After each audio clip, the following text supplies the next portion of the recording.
السلام علیکم رحمۃ اللہ وبرکاتہ۔ یورپ اور بھارت، اس سبق کے کچھ نکات کا مطالعہ ہم نے حصہ نمبر اول اور حصہ نمبر دوم میں کر چکے ہیں۔ اب آگے کا سبق کے لیے ہم حصہ نمبر سوم دیکھیں گے۔ حصہ نمبر اول اور دوم کی لنک ڈسکرپشن باکس میں دی گئی ہے۔ پورا سبق اچھی طرح سمجھنے کے لیے ڈسکرپشن باکس میں لنک دیکھنا۔ ہم نے حصہ نمبر دوم میں دیکھا، شاہجہاں جہانگیر کی اجازت سے سن 1600 میں بھارت میں تجارت کرنے کے لیے برطانوی ایسٹ انڈیا کمپنی قائم کی گئی تھی۔ اب ہم دیکھیں گے انگریزوں نے کس طرح اپنا اقتدار پورے بھارت پر قائم کیا۔ انگریزوں اور فرانسیسیوں میں تصادم وہ کس طرح سے ہوا، اب ہم دیکھیں گے۔ انگریزوں نے کرناٹک، بنگال، میسور، پنجاب پر اپنا قبضہ کرتے ہوئے آہستہ آہستہ پورے بھارت پر اپنا تسلط قائم کیا۔ اب انگریز اور فرانسیسی دونوں نے بھارت میں حکومت قائم کر لی تھی۔ اب ان دونوں یعنی انگریز اور فرانسیسی کے بیچ میں تجارت کو لے کر جنگ شروع ہو گئی اور ایک دوسرے کے دشمن بن گئے۔ اس مقابلہ آرائی کی وجہ سے انگریزوں اور فرانسیسیوں کے درمیان 3 جنگیں ہوئی۔ ان جنگوں کو کرناٹک کی جنگ کہتے ہیں۔ کرناٹک کی تیسری جنگ میں انگریزوں نے فرانسیسیوں کو شکست دے دی۔ اب انگریزوں کے سامنے کوئی طاقتور یورپی حریف نہیں رہا۔ انگریزوں نے سب سے پہلے بنگال میں اپنی ایسٹ انڈیا کمپنی کی بنیاد رکھی۔ وہ کس طرح، اب ہم دیکھیں گے۔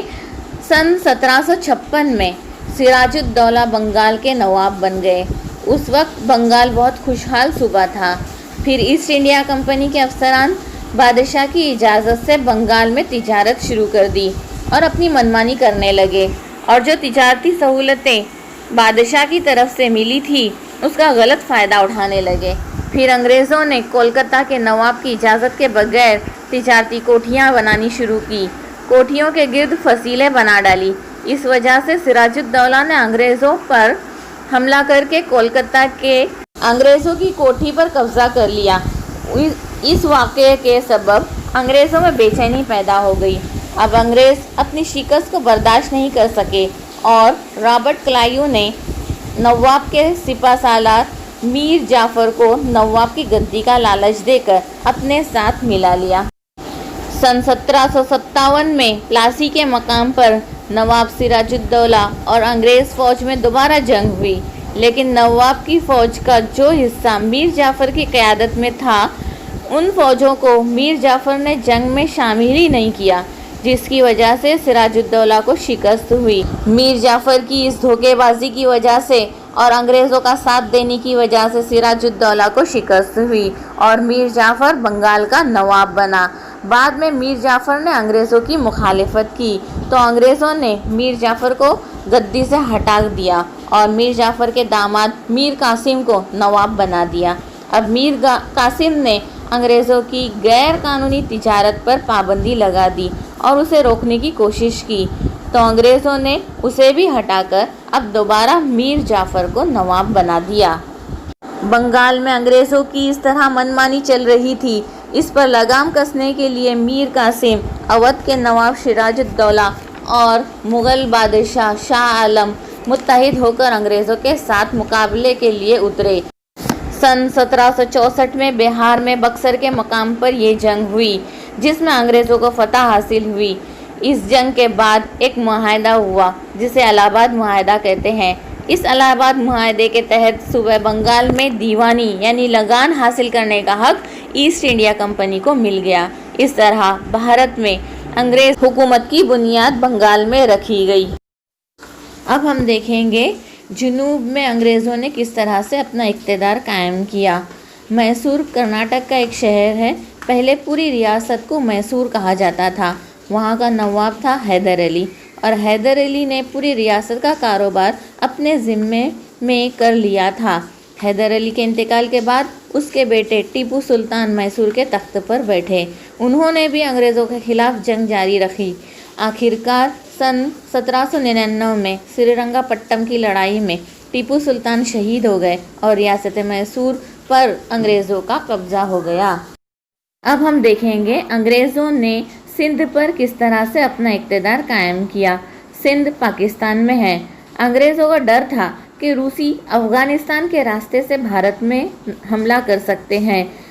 انگریزوں نے سندھ پر قبضہ کرنے کے لیے افغانستان پر اپنا تسلط قائم کرنے کا فیصلہ کیا۔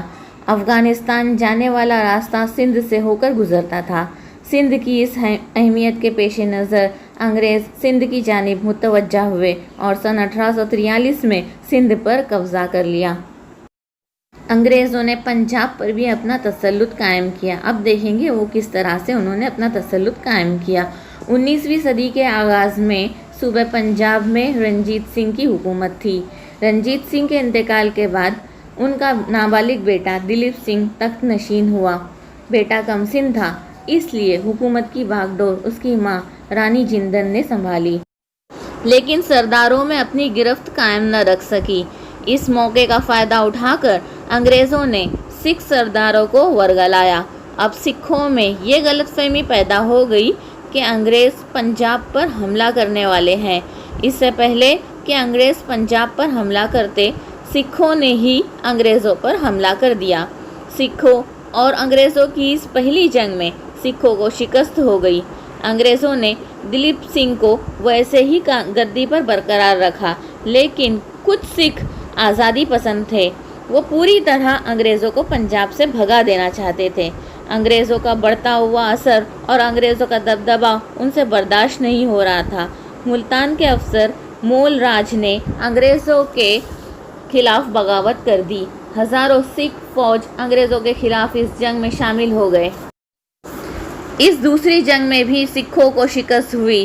سن 1849 میں انگریزوں نے صوبہ پنجاب کو اپنی حکومت میں شامل کر لیا۔ بھارت کی ایک اور طاقتور حکومت تھی جو تھی مراٹھا حکومت۔ انگریز اپنی توجہ مراٹھا حکومت کی طرف کر رہے تھے۔